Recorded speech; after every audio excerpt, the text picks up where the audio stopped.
Morning, boys and girls. Welcome to a new week of online learning. It's also day one on our new unit for listening and learning and skills. It is Unit 8, and we are going to be talking about Native Americans and regions and cultures within them. For today's read aloud for listening and learning, I want you to pay attention to different cause and effect relationships. Just as a quick review, remember that the cause is the reason why something happened, and the effect is the result, is what happened because of it. Okay. A simple example would be, Johnny fell riding his skateboard is the cause. The effect, he got scraped up around on his knees. Okay. So I want you listening to these cause and effect relationship as I'm reading today. I want you to imagine a long ago, so long ago that we cannot say for certain when. In this ancient time, people began to move from one land to another. These prehistoric people were nomadic hunters who traveled in groups. These prehistoric people began to move from the land we call Asia into the land we call North America. They did not plan to move from one land to another. They were simply following the herds of animals that they hunted for their own survival. It is thought that various groups of people ventured on foot across a vast, cold area between Asia and North America called Beringia, following herds of prehistoric animals. Historians think that the very beginning of this migration of ancient Asian people began during the last major ice age. It was during this ice age that large areas of the Earth's waters were frozen. At this time, northern regions of North America were covered in thick sheets of ice and giant, glistening glaciers. As you heard earlier, because water had turned to ice during the ice age, sea levels had dropped and certain areas of land had become uncovered. Many scientists think Beringia was one of these areas. As these prehistoric people moved across Beringia, they lived and hunted in this icy world.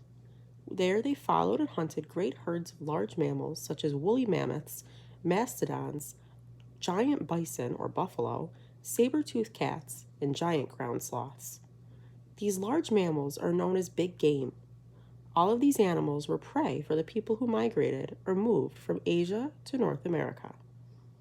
The Beringia migration is a widely held theory among historians, but this is almost certainly not the only way that people arrived in North America. It is only also likely that people came to North America in boats, following the coastline in search of land and food, and then stayed because they discovered an abundance of new resources. This migration of people and animals did not happen all at one time, nor did these people come from only one place. People moved from across Asia into North America over a period of time. We'll move to our next picture.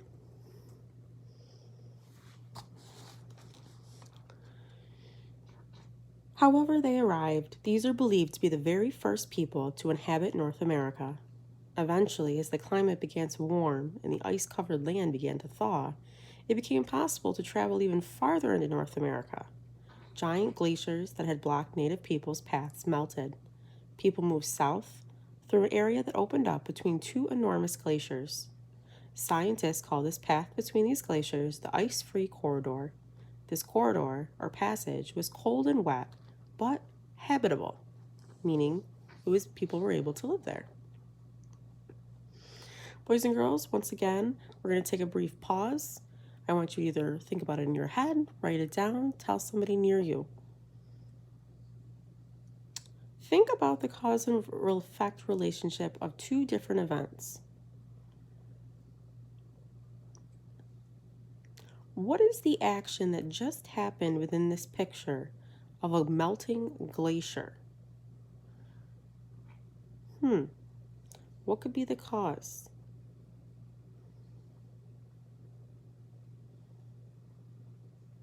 Hint, hint. Think about the effect.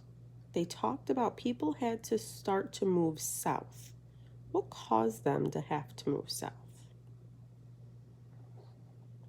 Okay, And so large numbers of native peoples continued to migrate or move in small groups just as before. They lived a nomadic life as they followed the herds of animals that they preyed upon.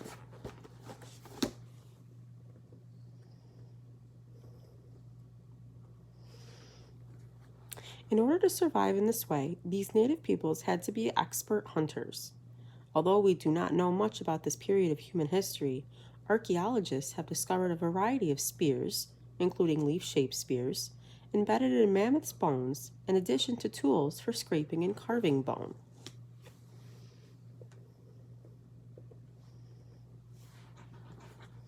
We can only imagine what life must have been like for these early peoples as they endeavored to survive in an ice-cold world by hunting creatures such as the 9-foot tall woolly mammoth. With nothing more than a spear and stealth, they would have hunted in groups to take down their prey. A woolly mammoth would have provided many pounds of meat, as well as fur, tusks, and bones. A band of hunters and their families would most likely have stayed with the carcass or dead body of the animal until the food supply ran out. In addition to food, the animals they hunted provided these native people with clothes.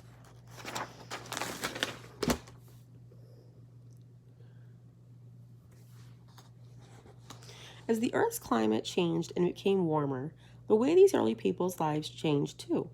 The way these early people lived changed too. Gradually, many prehistoric animals that had been hunted for their meat, fur, and bones disappeared from our world forever. Were they hunted to extinction by people struggling to survive in a changing world?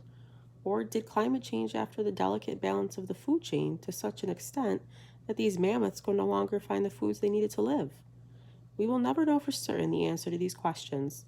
We do know that the saber-toothed tiger and the woolly mammoth no longer wander this land, whereas other ancient creatures, such as the buffalo, did survive.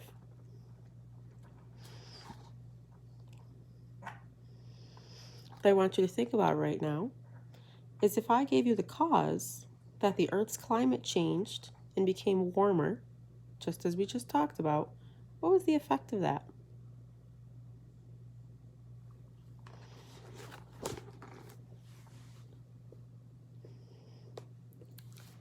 Okay. It does appear that some animals were more able to adapt to climate change than others.